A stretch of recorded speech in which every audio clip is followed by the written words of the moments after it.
This is Anvil 6-6. We are mission launch for Objective Alter. Advance and report. Over. Copy, Anvil Actual. Advancing to LOD and report. Out.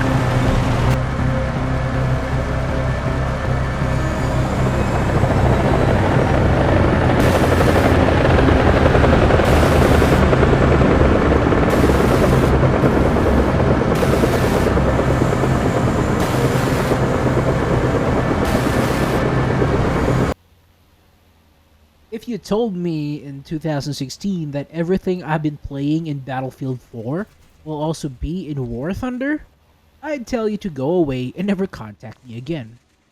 But now, we can actually construct Battlefield lineups in this latest update.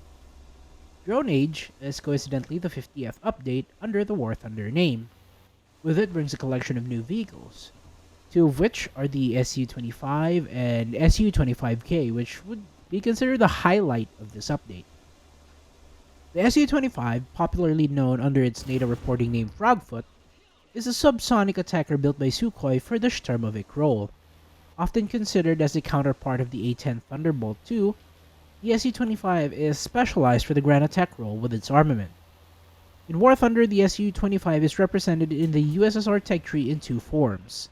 The Su-25 at 9.3, that goes after the IL-28SH, and the premium Su-25K also at 9.3, which is virtually the same as the Tech Tree variant in weapons and capabilities, except that it gets a Czech Air Force camouflage and a pretty neat pre-order camo, if I might add.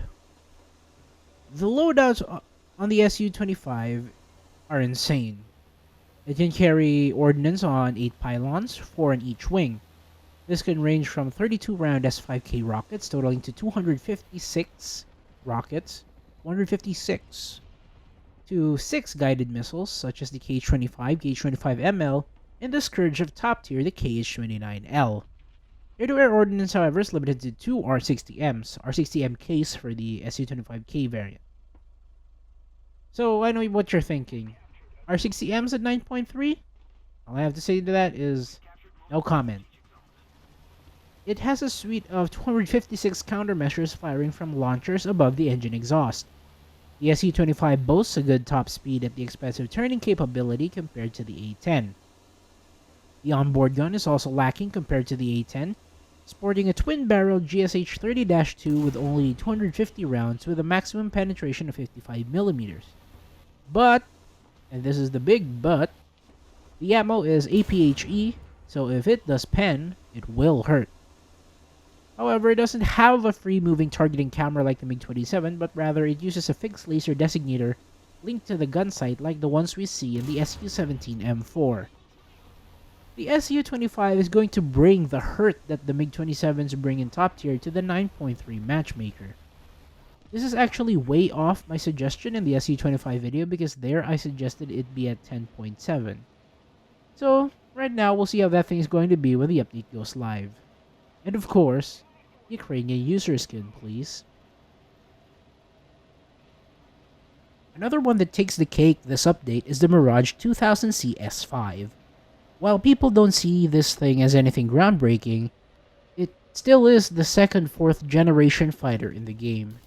Well, third if you consider the Viggen as the first 4th generation fighter, but whether the Viggen is 3rd or 4th generation is an argument in and of itself, so it's just easier to say that the Mirage 2000C is the second 4th generation fighter after the F-14 was added.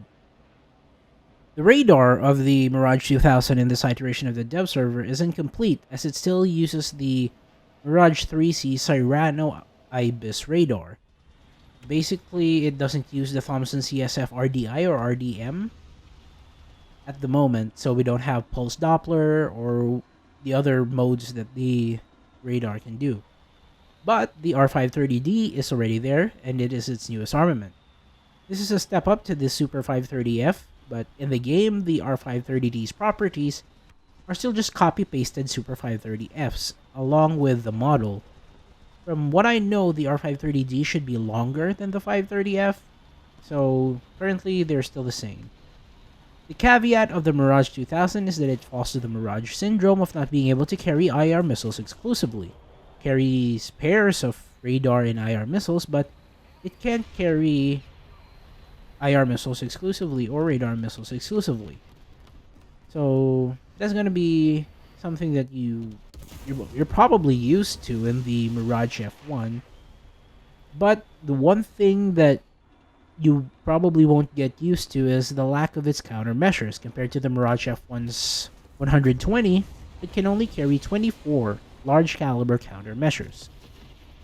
But sure, you get mediocre armament, horrible countermeasures, but what is its redeeming factor? The redeeming factor is not its armament or its offensive capabilities or even its delta wing. That's just a bonus. Its redeeming factor is its engine. The SNECMA M53 P2 allows the Mirage 2000 to retain a lot of its energy when in a dogfight. I could turn and it would still be above 1200 kph because the SNECMA is just that fast. If anything, the definition of a crotch rocket is probably the Mirage 2000. While not as exciting as the F-14, the Mirage 2000 is still leaps and bounds beyond what other nations got. F in the chat for Italy mains that got a new G91Y without sidewinders or countermeasures at the same BR as the SU-25 with all aspect R60s and 256 countermeasures. Speaking of Italy, one feature that went under the radar was the new Italian premium helicopter replacing the A129 International, the Turkish T129 Attack. While the UMTAS is not much, it's really slow compared to its peers at the same BR. The Sirit is the star of the show. The Roketsan Sirit is a laser-guided rocket similar to the APKWS system. Being a 70mm rocket, it doesn't have the large area of effect that would be present on larger ATGMs. It's a precision weapon that doesn't work too well on moving targets at long ranges because its burning motor only burns for 3 seconds. If this opens the way to the APKWS, we're in for a whole new ride with helicopters. Speaking of helicopters, China gets its helicopter tree this update. While it's small, more helicopters are apparently on the way according to the devs. But what takes the cake for me and hits all the nostalgia notes is the Z11WA, the Battlefield copter. Many a fun was had flying this thing in No Shore Canals in Battlefield 3. In the game, it comes with two kinds of ATGMs, the HJ-8A and the HJ-8C. The HJ-8A is a worse SS-11, but the HJ-8C adds a tandem charge to the mix. Pair that with the second generation thermal sight, and the Z11WA is not really as bad as it should be. The most interesting thing that you can note is that it's the same BR as the MD500 in the Israeli tree, which we all know is the little bird. Yes, sir. For the ground forces, this marks the 4th straight update that US gets something nice. Starting with Winged Lions, where US got the F4J, Winds of Change, where they got the A10, Danger Zone, where they got the F14, and now for Drone Age, they got their foreign policy. I have 2 words for you: Predator drones. You will never see it coming.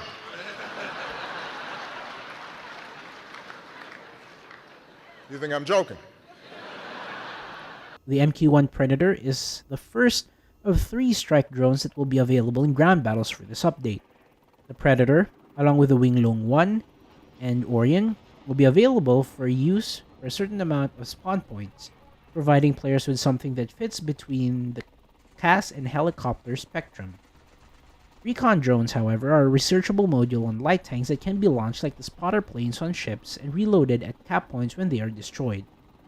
However, the reconnaissance they perform is purely for the digestion of the player, as it cannot use spotting, and relaying this information is entirely dependent on whether the player wishes to mark them at the map. Sweden receives a Norwegian Leopard 1A5 Premium at 9.0, and all CV9105 players are getting an upgrade of sorts.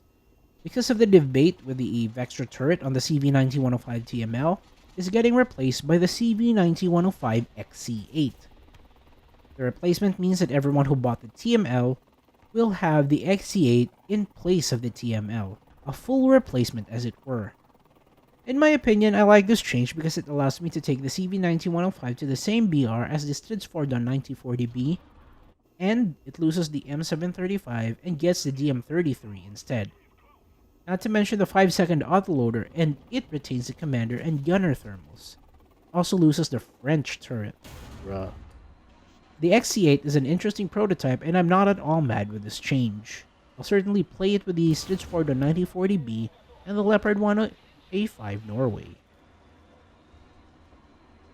Speaking of prototypes, Japan gets their own prototype, the Type 16 MCV prototype.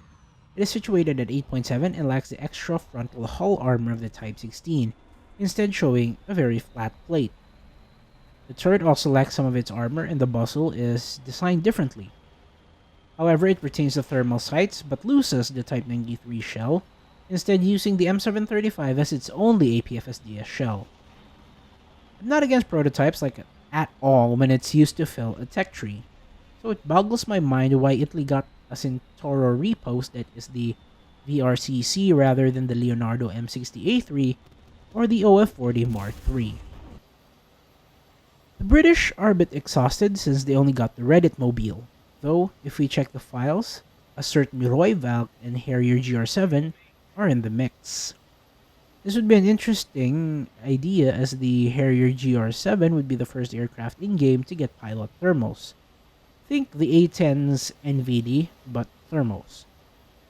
Also, the F-1CT got night vision devices, but not thermals like the Harrier GR7 is slated to get. I guess that's about it for the first iteration of the dev servers. Oh, and Germany gets a new MiG-23, the MiG-23BN. It's the predecessor to the MiG-27. It has no air-to-air missiles so far, lol. Anyways, I'll give an in-depth review of the Su-25 and the Mirage 2000 when the server goes live and all the kinks have been ironed out. Until then, this has been the Dr. MD. Thanks for watching. Godspeed.